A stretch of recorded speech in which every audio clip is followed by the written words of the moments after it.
All right, Glock 29, having had shot it recently and running some normal 185 or 180 grain jacketed hollow points, herders, and then running the Underwood ammo. There's my barrel. 135 grain jacketed Nossler hollow point. And this stuff, out of a Glock 20 is supposed to do about 1,600 feet per second. So, pretty hot stuff. All right. Well, I can talk about today is a couple different things. You'll see some targets up there on the table. And some concerns I have with running the hyper ammo out of this shorty Glock barrel. For those of you guys who don't know, the Glock barrel is not fully supported. You can see right down here at the bottom where there's that gap where the casing does not seat up against the chamber. It's kind of hard to see in here. A little bit better there, but you can see where it seats all the way around the other side. In the back, right there at the bottom, doesn't seat all the way. I don't think it's a big problem. This is every Glock barrel ever made.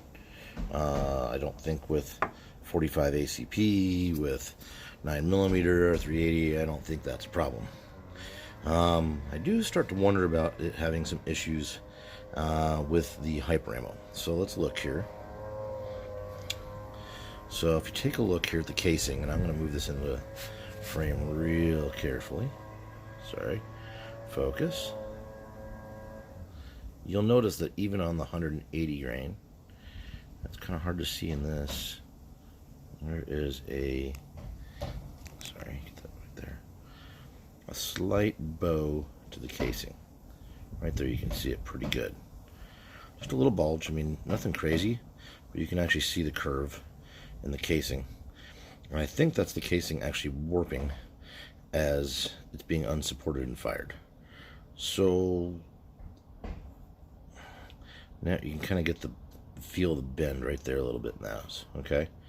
Is it critical with these? I don't think so. I think that the charge is small enough that I don't think the casing is going to rupture. Now, if we look at the hyper ammo, this one right here, you'll notice that it's way more bulged, and way more bent.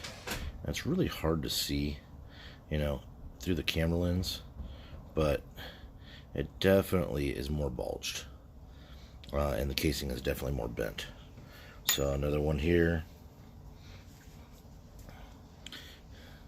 Now, is this an ammo problem? I don't think so, actually. I think the casings on these Underwood ammos should be applauded, actually. I mean, they're holding up to a ton of pressure. I'll just rotate that casing around a little bit so you can maybe see it. But it definitely has warped that casing. I don't see any signs of splitting or cracking or anything along those lines. But it does give me concern that if I ever got a weak casing, that the high velocity, hyper pressure ammo out of that factory Glock barrel, it may cause a problem. So just something to be aware of.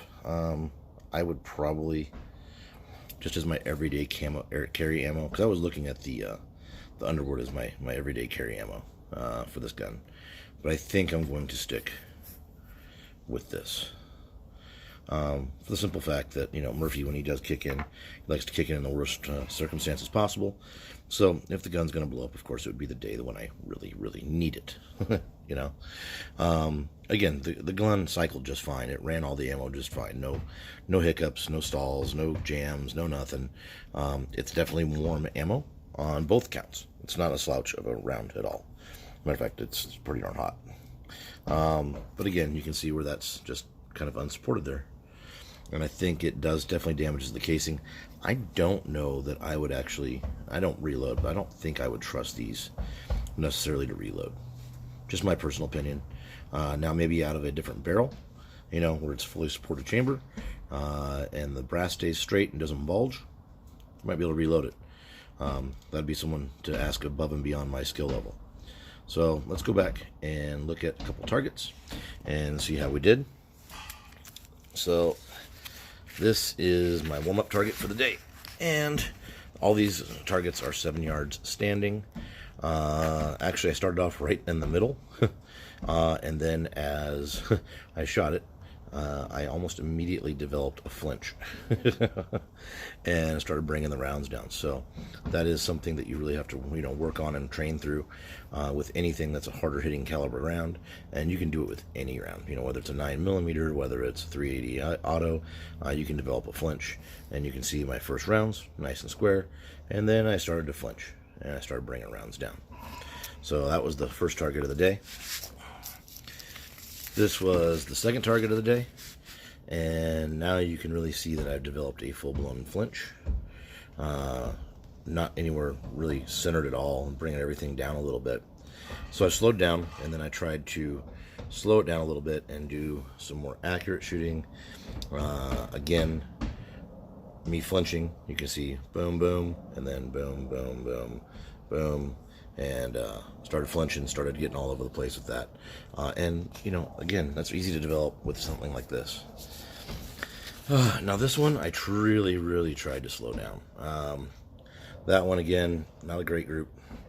Not a great group. Again, me flinching. And then, again, that is another group right there. Again, not a great group.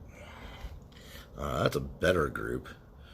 However, that being said, it's still off of my aiming point, so something to look at there. And again, these aren't representative of the guns or the inherent accuracy of the gun or the ammo. This is all inherent accuracy of me. So I think you guys should understand that not the gun, not the ammo. This is all just me having my own problems at the range. I took a 5-minute break, came back, took my breath a little bit, and calmed down a little bit, talked to myself, worked through my trigger pulls a little bit better, and this was the last group I got out of that target right there. Much better. Working on my trigger pull control, working on my breathing, and again, if you work on it, you think about it, you can always do better. So, but again, these are all 7 yards standing, and that's probably my best group of the day.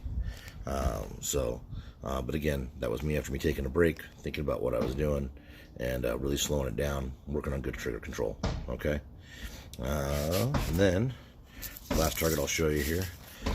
This is my controlled pairs target, and again, this is after I had talked myself down from being all wound up and jerking the trigger and clinching and everything else.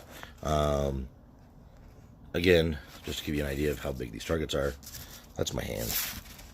So these aren't huge targets, so it's always hard to tell on camera, but controlled pairs, better,